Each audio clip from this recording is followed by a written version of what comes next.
Okay, so we're going to start the show off. We're going to be talking about Star Trek Picard, Et in Arcadia Ego Part 2. I may not be pronouncing that correctly. Apologies if I'm not.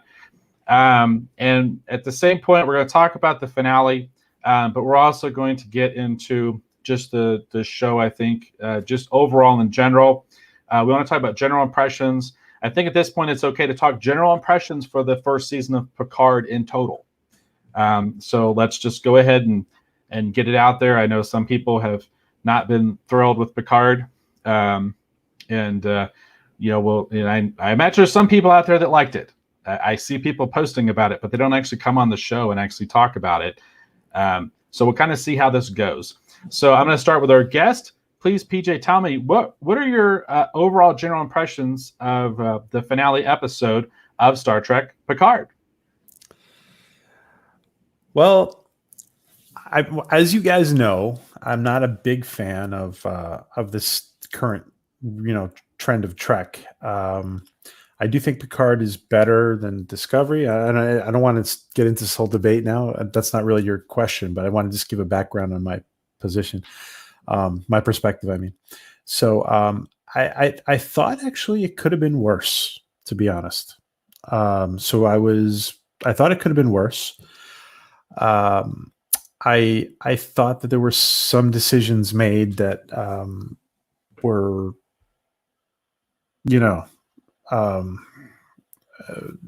debatable, but I do think that there was a lot of people disappointed with the ending.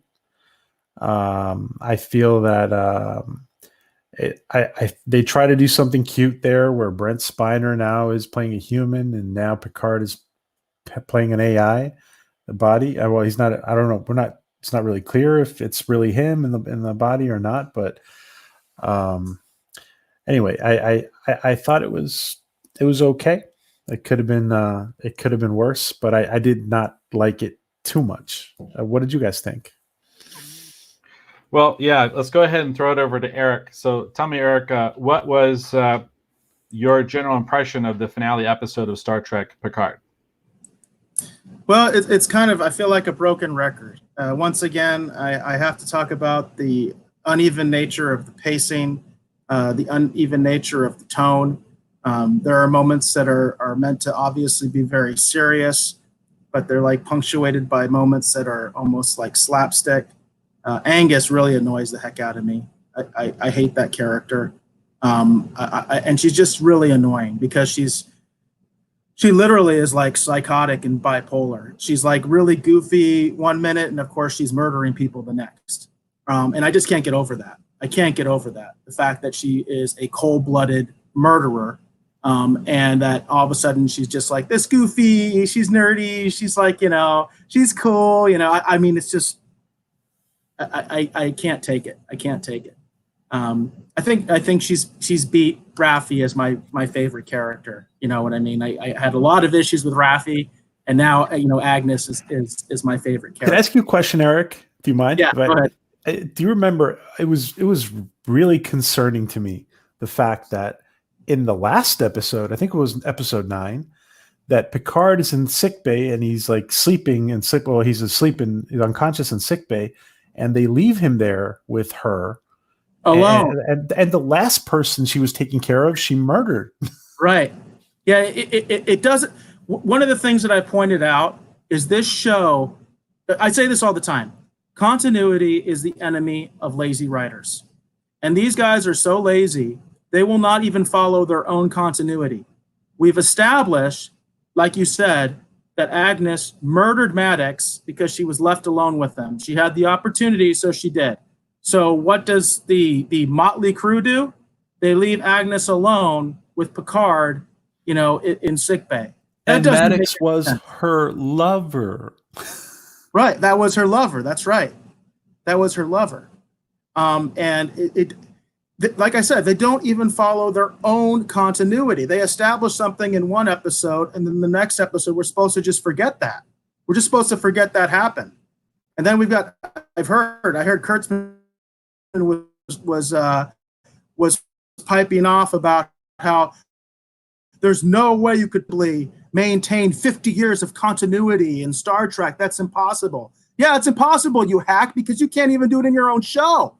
You can't even follow what you establish, from one episode to the next. That kind of stuff is just, I don't understand. It's lazy writing. It's hack writing. It's like the worst television stereotype kind of writing. The worst Hollywood tropes. And again, like 1 minute things are supposed to be kind of like solemn, and you're supposed to be kind of like feeling something. It's very clear what they want you to feel, and then the next minute it kind of goes in a different direction, and you're like, what are you trying to do to me here? It's just very incoherent. I don't know, Dave, what do you think? Well, I'm gonna kind of actually fall in the same camp as PJ. It could have been worse. My overall impression of this episode is actually gonna actually just stem to the whole first season of Picard. It was all right, I guess. That's my whole review. It's just one of those things. It's like there was so much potential. There was so much more that they could have done.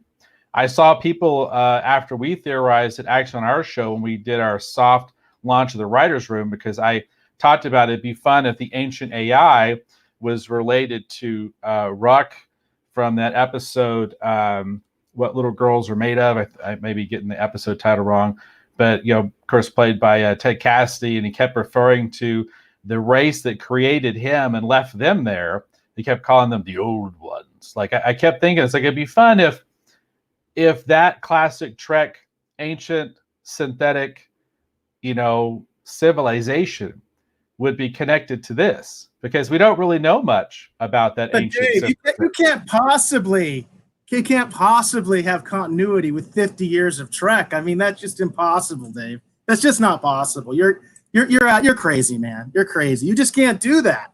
You're going back like 50 years ago. You're crazy, man. You're crazy. But so that's kind of my thing. There was some things I liked. I was shocked to learn that, and again, we don't get too heavy into spoilers right now. I was shocked to learn. Dave, I want to go back to what you were talking about with that episode, What Little Girls Are Made Of. That's a great example of how Kurtzman doesn't know what he's talking about.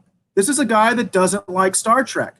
He could have incorporated, as you said, something directly from the original series into Star Trek Picard, tied it into the continuity very easily without changing any of the story, and just had that nod to the original series. But his attitude is that's impossible. You can't do it. It's impossible. Yeah. I just feel like that's unfortunate, and I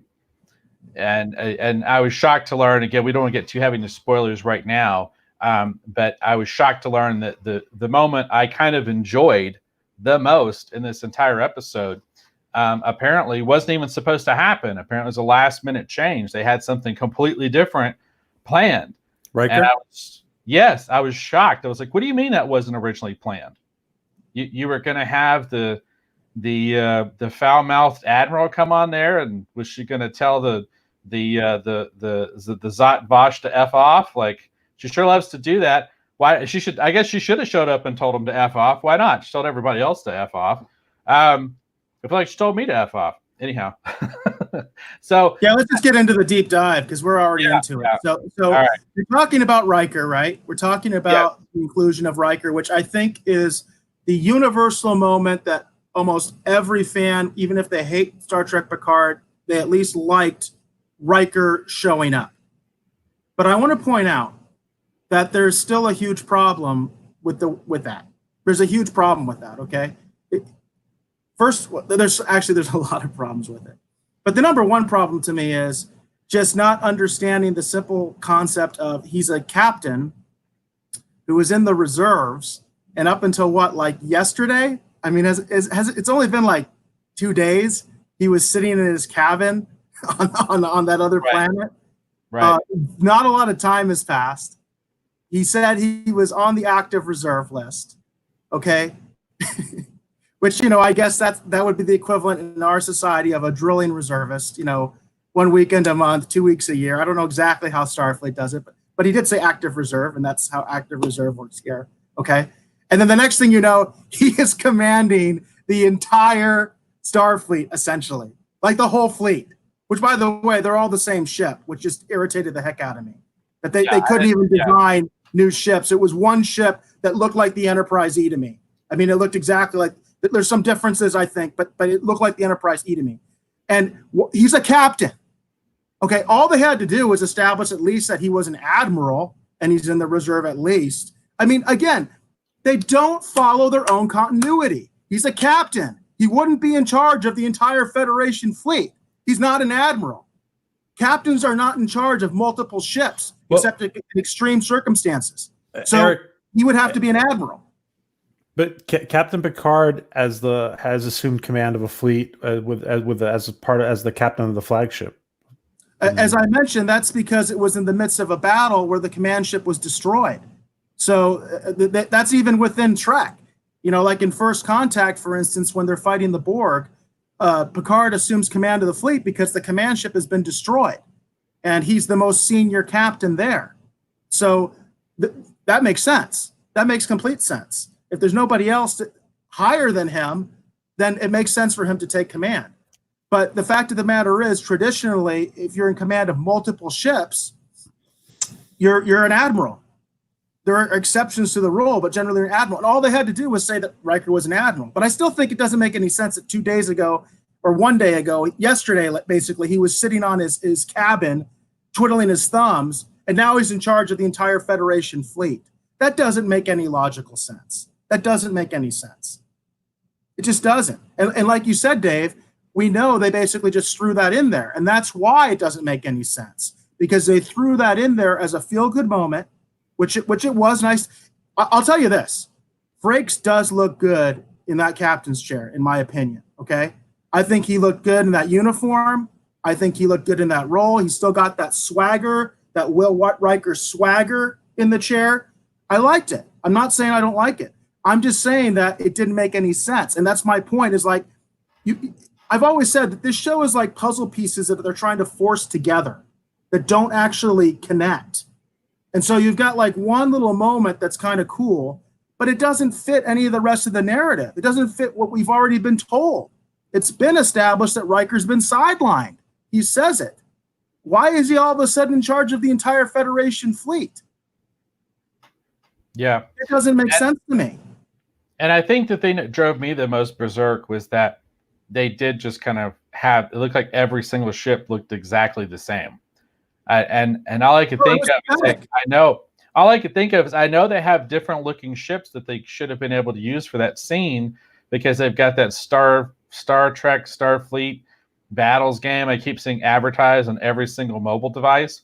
And because they weren't featuring them, they don't have to have them front and center. But I know they've got, you know, a bunch of CGI models that they could have just, you know, kind of lit and threw around in the background.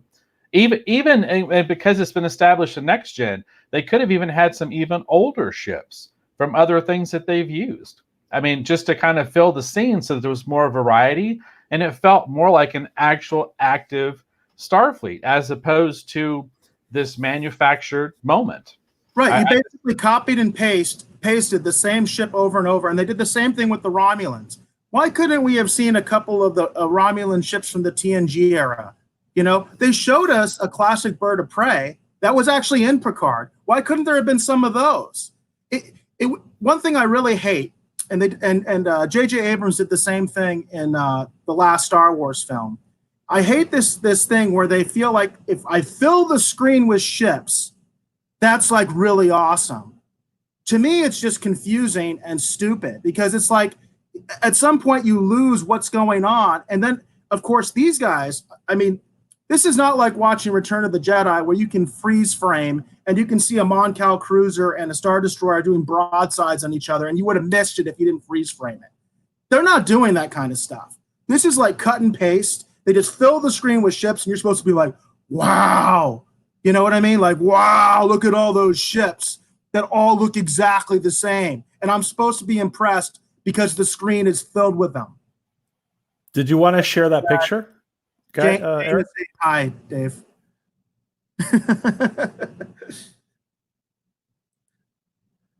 Yeah, I can show you a picture, PJ. Now look at that. Like if And you that- look at this. Look at that.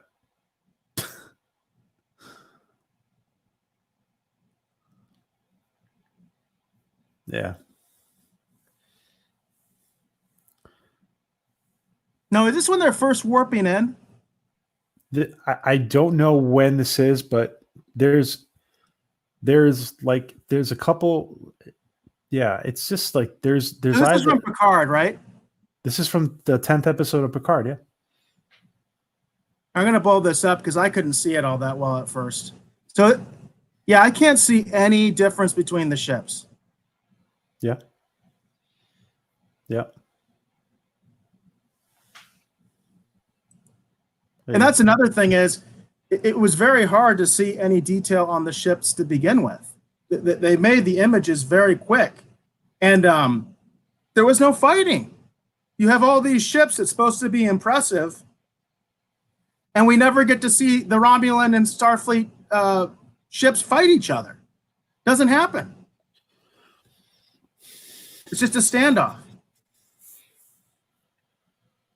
Dave, your mic is off. I was just going to say, sorry, my bad. I was just going to say that when I first saw Riker, when he showed up in his ship, and then we saw the other ships zooming in, I thought they were going to do that kind of same scenario because it looked like they were kind of equal forces.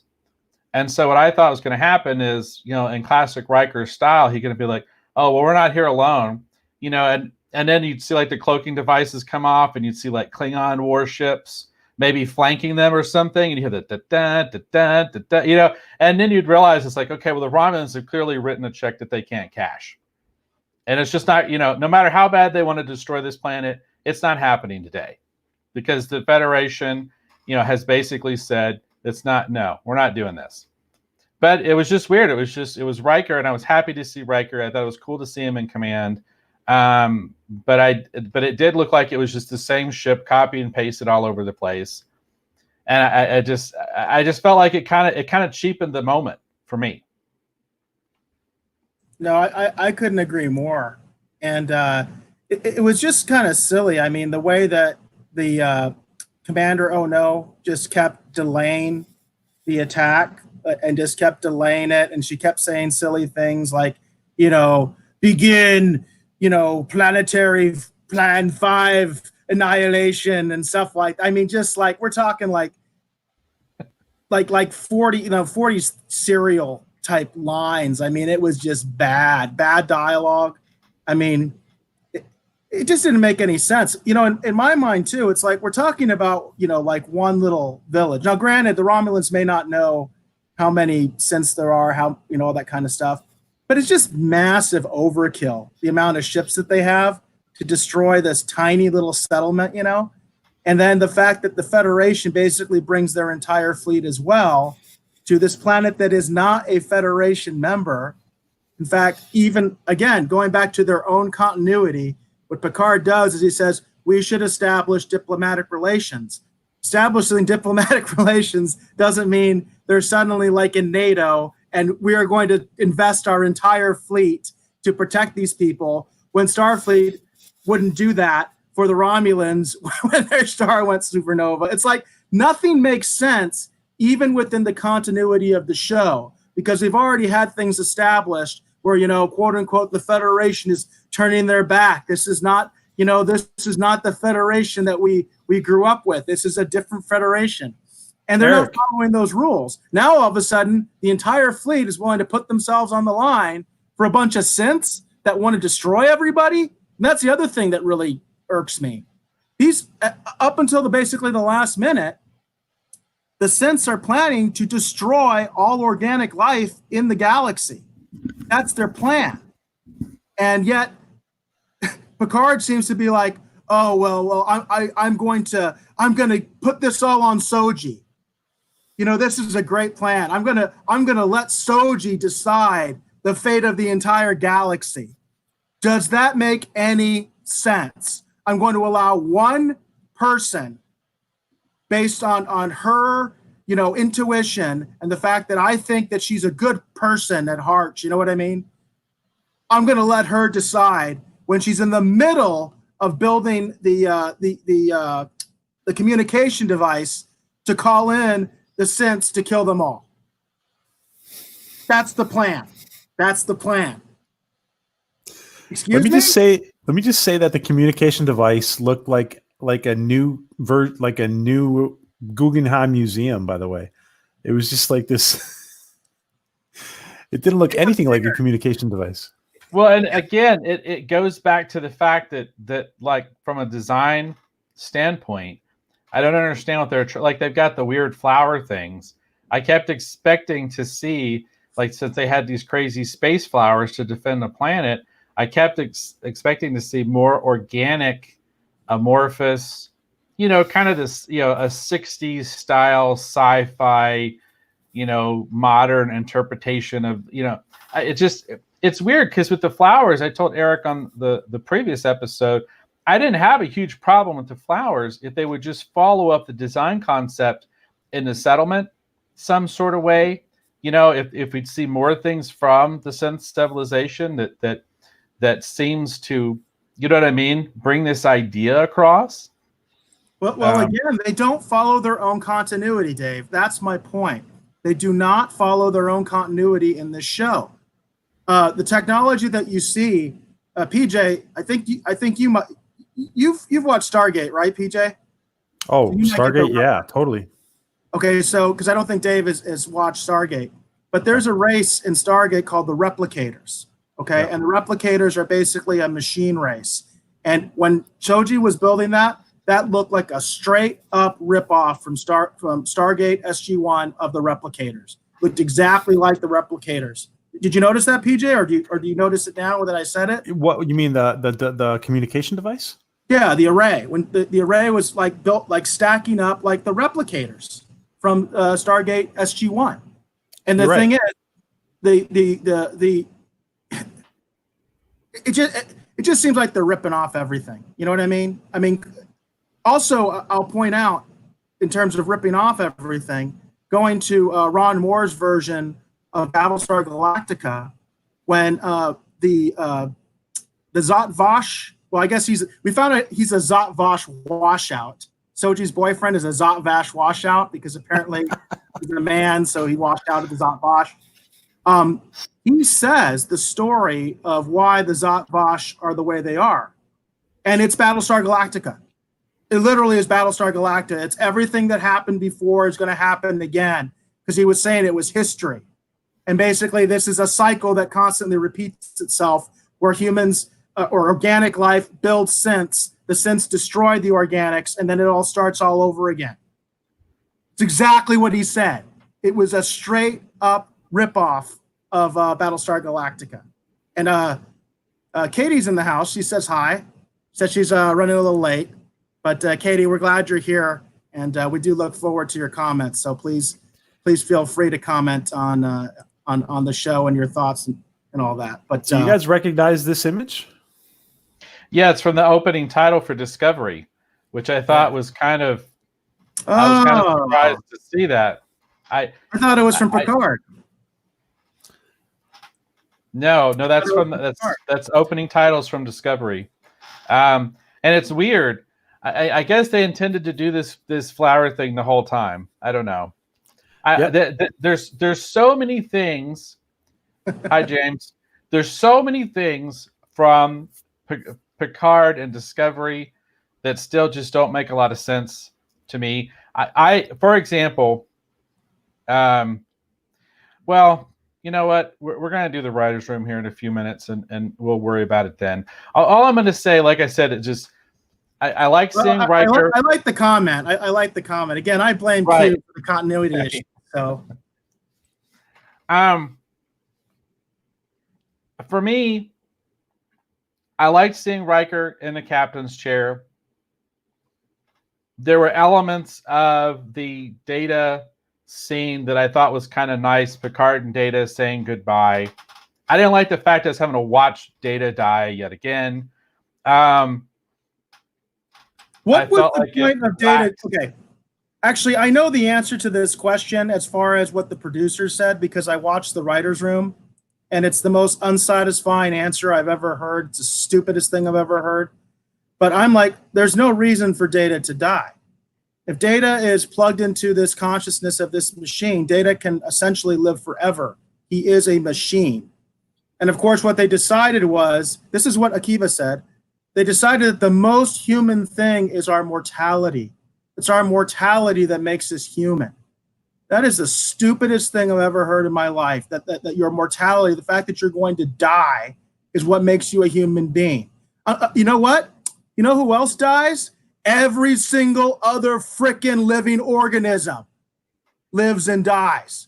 That is the stupidest thing I have ever heard, that what makes you human is the fact that you can die. That means that well with me either. That means we're the same as bacteria.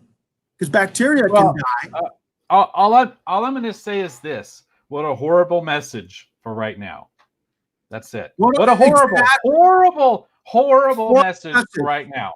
And that's what Akiva said on the Ready Room, was that the message was, and why Data had to die, was because that's what makes us human, our mortality.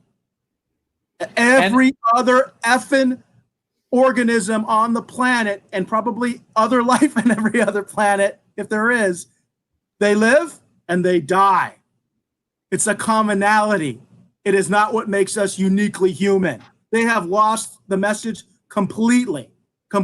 Gene's vision has completely been lost on these guys, that's their message. We all die. That's what makes us human. Yeah, it's very unfortunate.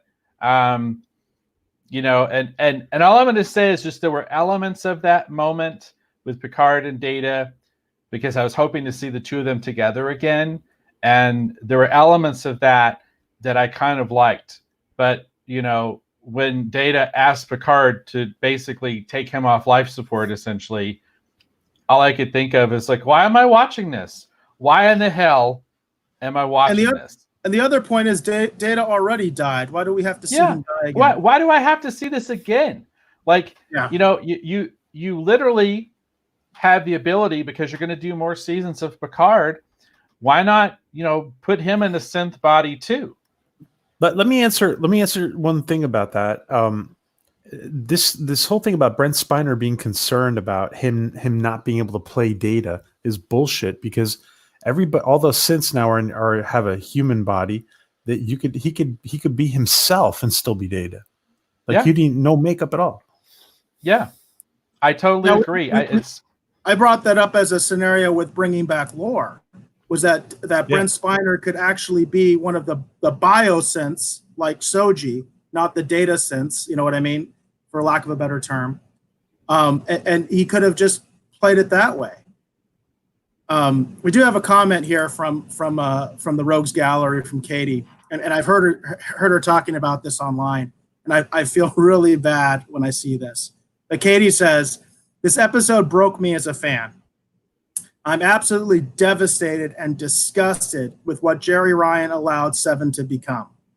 She made her an animalistic, alcoholic, and irreverent character. I am heartbroken." And Katie, I feel your pain in spades. We haven't even touched on Seven. The remark when she's saying, "Why don't I just end it all? You know what I mean? I got no family."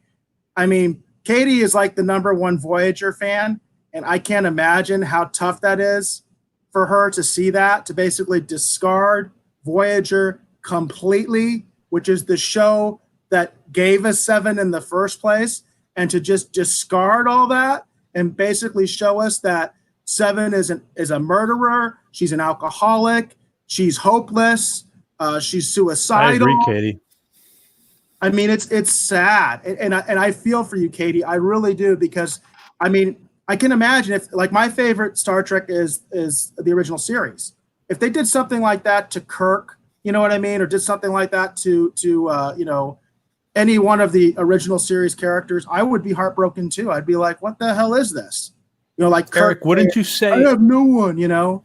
Eric, wouldn't you say that Shatner's comment about him never playing Kirk again is a way of saying you're not fucking up my character? I like that. I hope that's true. I hope that's true. That's true. I hope that's true. Oh, I'm sorry for swearing, by the way. No, it's a show intended for adults. We said at the beginning, so don't feel too bad about it. It's not the first, nor will it probably be the last time. So well, John does say, how many times did we see Spock die? And that's not necessarily a bad point. We did see Spock die, you know what I mean? And they did bring him back. But that's also part of the point, too, is he came back, right? We were able to get Spock back, even after they killed him. And, of course, Wrath of Khan is my favorite Star Trek. That's my favorite Star Trek anything, the second Star Trek film, Star Trek II, Wrath of Khan. It's my favorite Trek. And Spock did die. He did die, but we brought him back. We brought him back in Search for Spock, which I think is a very highly underrated Trek film, in my opinion. It's also part of the only real Trek trilogy, which is, Wrath of Khan, Search of Spock, and The Voyage Home. That's a trilogy. And it's, I don't know, man. I don't know. Katie mentions she was attacked on Twitter and Instagram for not liking Did It In For Me. For them to make Seven pan, I did hear about this too, wasn't even around during Voyager, with Raffi is making Seven with a druggy alcoholic doing shots with Raffi. And yeah, that was really weird. I've heard this too, that the idea that Seven is pan, and the reason that her and Raffi are holding hands is because obviously they're going to have some sort of a love affair in the second season. It is really just shoehorned like you wouldn't believe. They literally have like 2 scenes together. There's no relationship between the two of them at all. There's not even a friendship between the two of them at all. And the next thing we know, we see them like kind of lovingly looking in each other's eyes, you know what I mean, holding hands, And of course, what Katie's mentioning is Raffi is an addict and they're like drinking together. That's a great message too. You know what I mean? Raffi's an addict and Seven is drinking with her. I hate that. We cannot stand that. We're already way into the I don't know. I was trying to talk about the few things I liked. So basically for me, that was about it. That's going to be the high point for me. There were elements of the data thing I kind of liked, but I really, really hated. There was elements of seeing Riker in command again that I liked because I hoped we were going to see that, but then I hated it. I thought it was unfortunate. They never at one point even tried to do a moment where Soji actually met Data, since she's sort of quote unquote Data's daughter. Like she never really met her dad, like sort of like there's just a lot of things in the show that does that. You could tell that they probably had a rough idea and they were just kind of cobbling together and making random changes on the fly because none of this really seems to work at the end of the day, at least for me personally. I'll just tell you right now, here's my total review of Picard season 1. I will not be back for season 2. That's it. That's my whole review. I don't want to watch any more of this. I don't want to have anything else to do with it. It's okay as a show if you're curious about it. Right now you can see it on CBS All Access for free. If you're curious to watch a show, watch it. Your opinion might vary different from mine. You might like it. But overall, there were so many things they did in this show that I did not like. I didn't like what they did with Seven. I didn't like what they did with Data, ultimately. I didn't like how they portrayed Picard. And here's the really creepy thing. Here's the really creepy thing that came to me after the fact. Because of what happened with the USS Calvin in the J.J. Abrams film, and they talked about how the timelines and everything had changed, right? This is a divergent timeline. This is not the same timeline that we really remember. So this is the future from that moment on. So what this tells me, based off of Picard, is this Captain Picard is not the same Captain Picard that we watched The Next Generation. This is not the same 7 of 9. So I don't know what in the world happened to these characters, but it's almost like all the previous episodes never really happened. None of our memories of any of these events are true anymore, based off of how they portrayed the characters in the show. It's almost like they tried to make the totality of Trek in a weird way a little bit less relevant if you try to connect the dots. I have a question for you, Dave, and for both of you. When the hell did Picard become so arrogant as they put him out to be? He was such a thoughtful captain. Are you freaking kidding me? You had to listen to Commander Troy to Troy all the time about her BS stuff, and I mean, I don't know. Is it me, or where was he arrogant? Yeah, I don't remember Picard being arrogant in Next Gen. He was for the longest time in my mind, he was probably. I love Kirk. Okay, I'm a Kirk guy. I've got a Kirk action figure staring at me right here. As a matter of fact, I'm a huge Kirk fan, and Kirk is my captain. And this show definitely cemented the fact that Kirk is my captain. That's for darn sure. But I think he became this arrogant version of Picard at the first episode of this season. You're saying in Picard he's arrogant. Go ahead, Eric. You're saying in Picard he's arrogant. They keep calling him. They keep saying he is. Show. Yeah, they keep calling him that. They keep talking about his arrogance. Yeah, they keep bringing I just want to understand. The admiral gives him grief for being arrogant. The F-bomb admiral. That's her new name. Okay. I mean, she calls him arrogant. Raffi calls him arrogant. Everybody calls him arrogant. Yeah, I don't see him as arrogant. I see him. I mean, he's kind of incompetent in Picard, to be honest. They make him into but in TNG, Eric, was he arrogant in TNG? No, no, he never was. That's the thing. He was confident and he was competent. He's not either one of those things in Picard. There's a difference. There's a huge difference. You know what I mean? Arrogant is not a way to describe him at all. That's just stupid. You know I don't even know what to do with that. We're getting backed up in the chats a little bit, and I do want to give our audience a chance to that because that's what's going on here. So Katie says, I'm shocked at Trek Corps to mock a fan and say regarding Chakotay. Hello, strangers. You are meeting me for the first time. And by the way, I dated a guy with a face tattoo 20 years ago whom you never met. I know this post Katie's talking about. What a fan did was they posted to Trek Corps and said, one of the things I really hated was that couldn't they at least have just had a throwaway line about Chakotay? Something to at least tell us to acknowledge Chakotay. And that's all they said. They didn't give a suggestion what that should be. Just, I wish there'd have been some mention. And that was the response. That was they mocked the person and said, oh, yeah, so hello, strangers, you're meeting me, as if she would say that. That's not what this fan suggested. The fan just suggested something that would have been nice, just so we had an acknowledgement of Chakotay and the relationship that Seven had with him. Katie goes on to say, I hope one day they know that I broke down in tears because of what they did to Seven. This is how upset some of the fans are. To see her depressed, killing anyone who hurts her, and drink her woes when I have alcoholism in my family is heartbreaking. And I am with you, Katie, because I know a lot about addiction. Okay, I know a lot about this stuff, and that's why I was so hard on Raffi with the relapse situation and mocking relapse. And she is this, just such a damaged person. Seven is such a damaged and such a depressed person. And Jazz says, it's the mirror universe. It is. It's the mirror universe. This is like Mirror 7.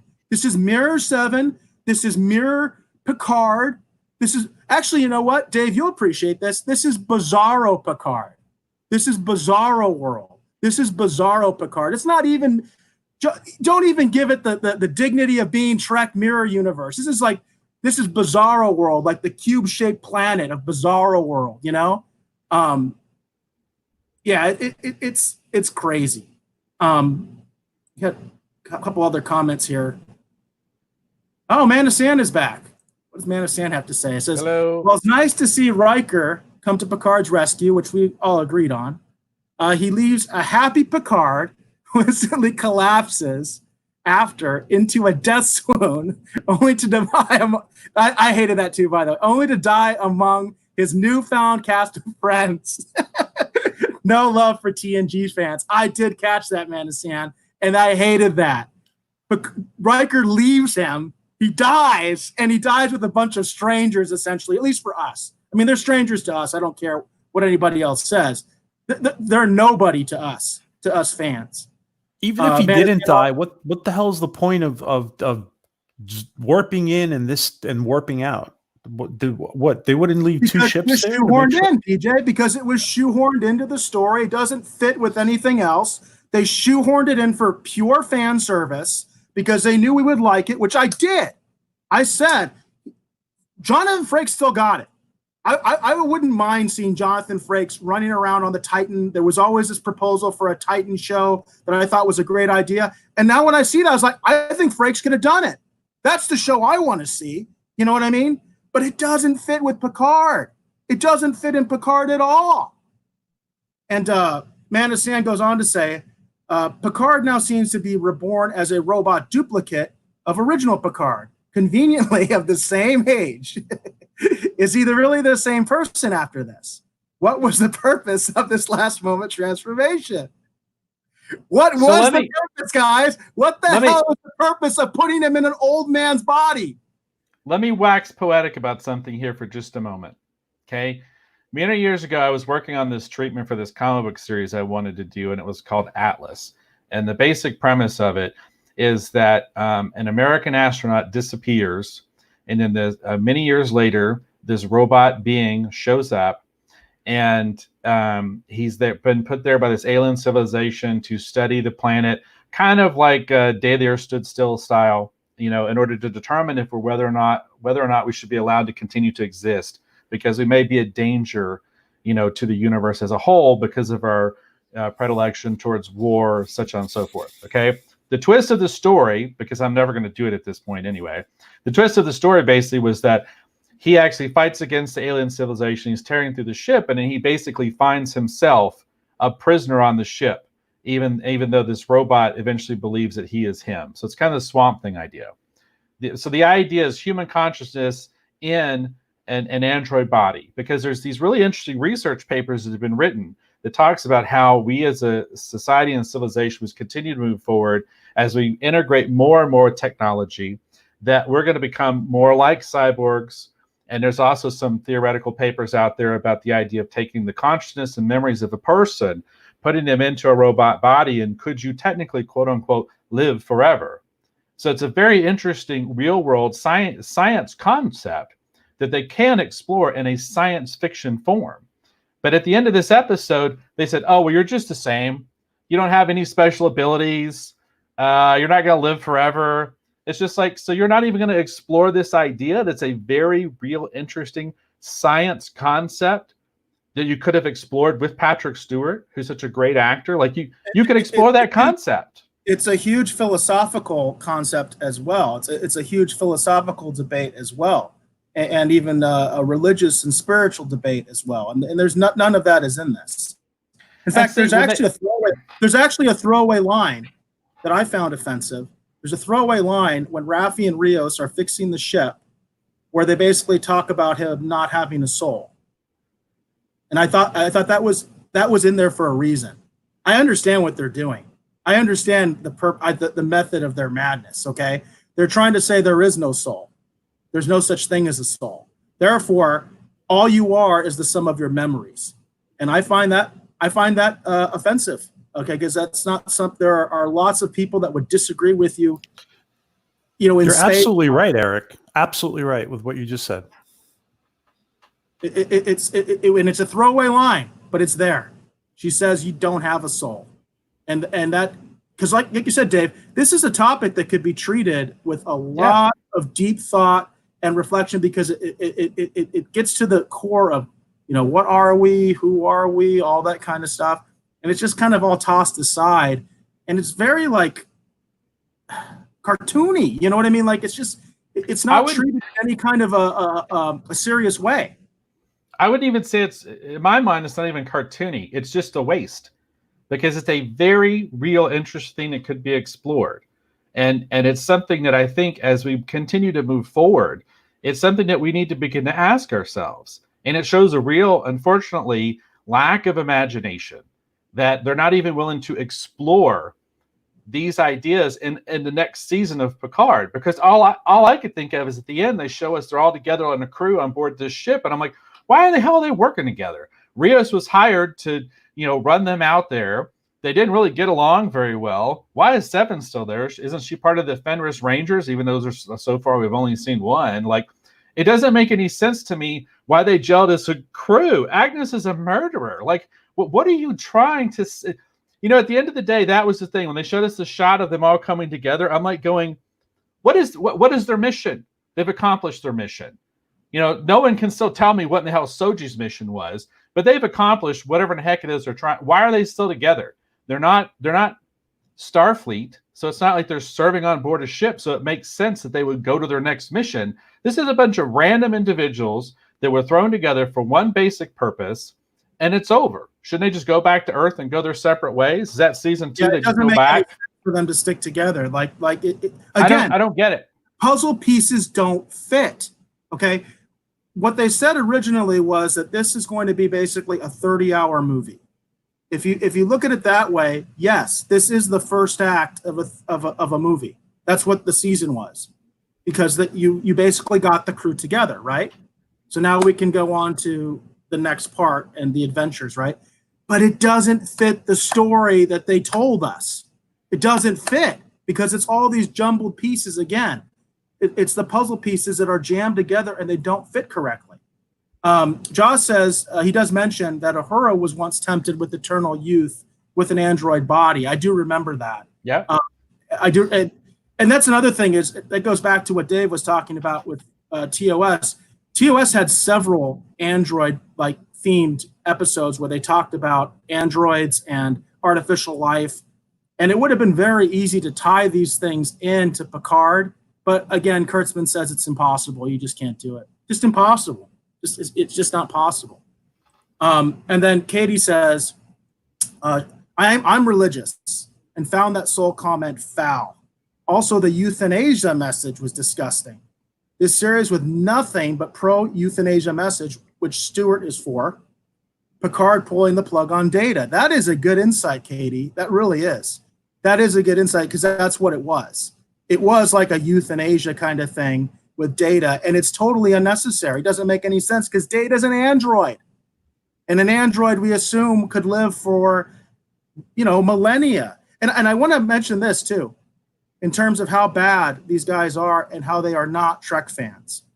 There was an episode where Data contemplated his own death. I can't remember the episode, but I remember there was an episode where Data talked about the fact that he knew he was mortal and eventually his parts would stop working and he would die. He knew that already. He said that. That's not what makes you human. I'm sorry. That is just stupid. I'll say it again. That is the stupidest message I've ever heard because every living organism eventually dies. So again, what they're trying to say is you are no different than bacteria. That's the message of this show is you as a human being, your life is no more valuable than bacteria because the defining thing of humanity is the fact that we die. I hate that message. That is not Trek. That is not Roddenberry. That is disgusting, okay? And I'm with you, Dave. I do not want to watch the second season of this. I do not want to watch the second season of this. I don't want to spend my money for sure. Yeah, and for those of you, just real quick, and I know PJ saw this, and I know Eric saw it as well. With everything that's going on after finishing this, I wanted to watch something fun and science fiction, and I found myself where I didn't want to watch anything Star Trek. So I was like, okay, I want to watch something fun. I want to get lost in just some adventure. So the first thing I turned on was the Orville. That's the first thing I turned on, and I started working my way through the first season. I friggin' love this show. It is the most Star Trek show that's being made right now that's not a fan production. And I can't recommend for those of us that were unhappy with Picard.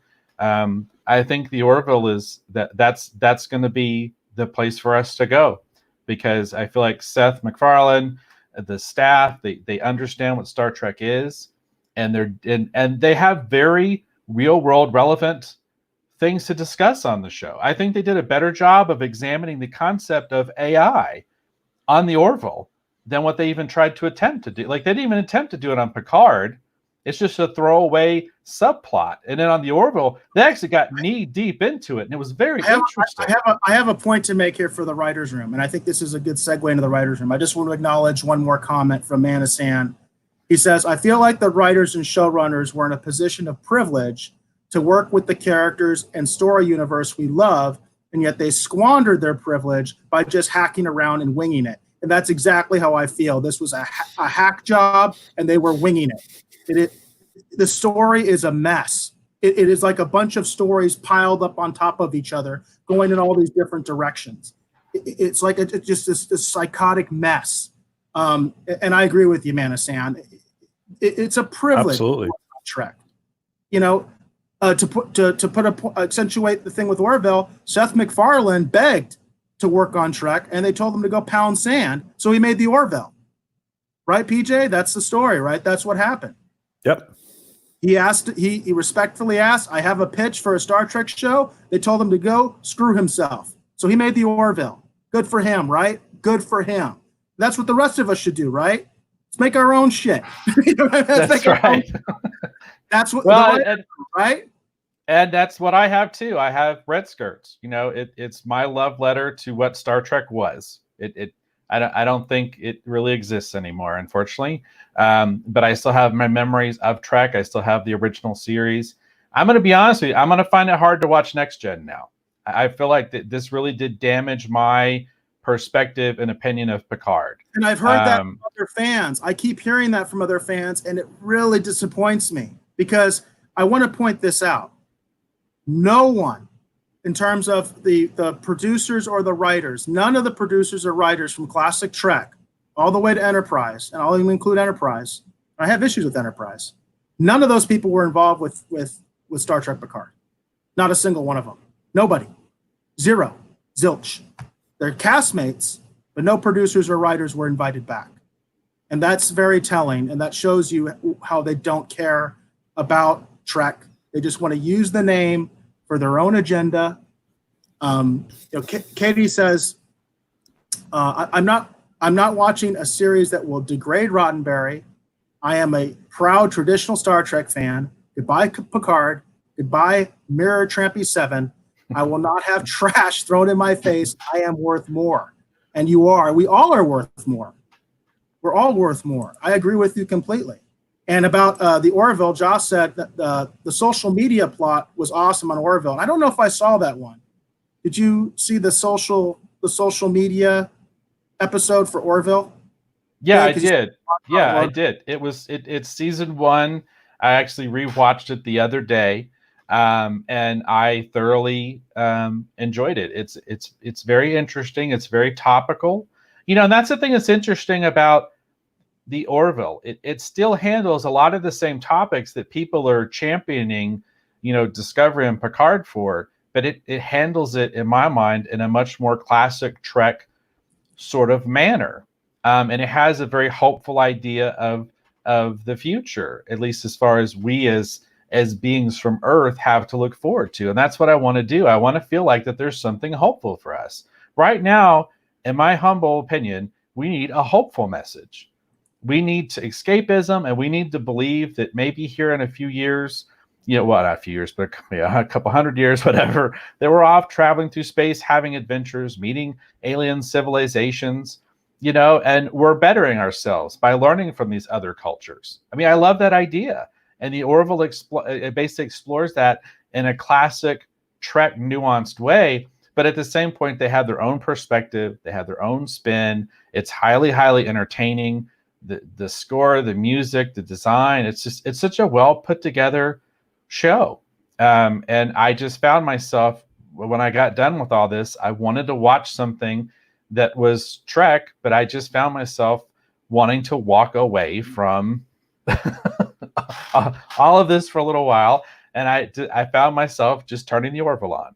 And it, to me, it's like this, the Orville is a current modern produced Star Trek show in my mind. That's what it is. But at the same point, they're able to do things that there's, it's just and that's the thing. I was just happy I had that to escape into. And I agree, Katie.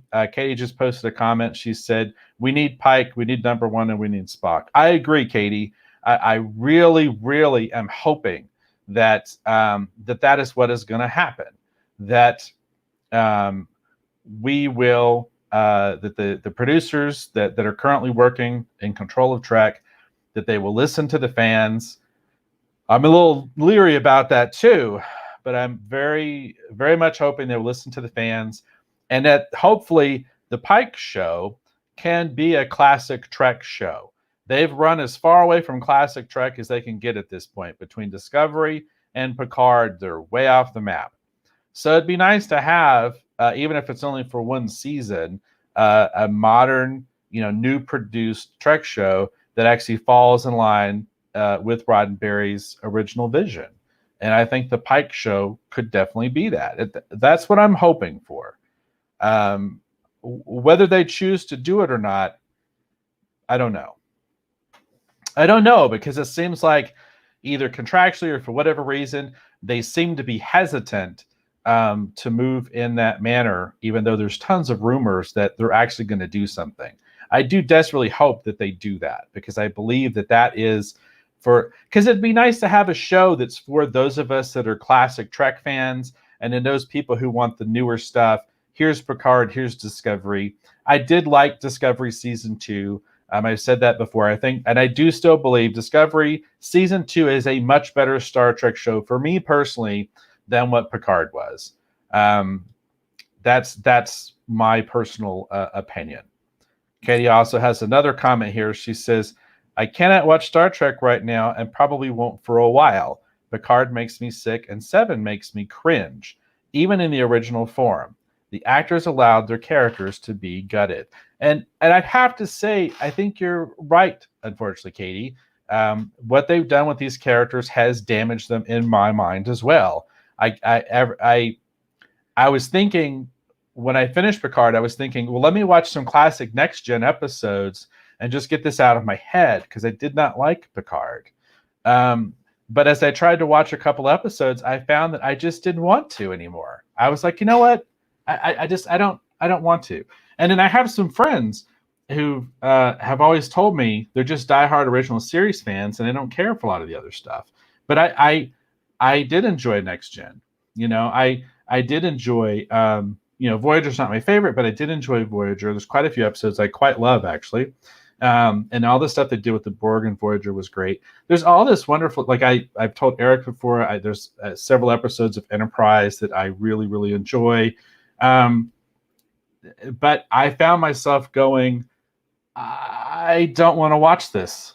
So maybe over time, this will fade out of my mind and I'll be able to go back and rewatch Next Gen episodes and get back into it. But at the current moment, unfortunately, Katie, I feel like you too. I feel like that it has damaged these characters, and I don't necessarily want to see them right now. I need a little bit of distance from them.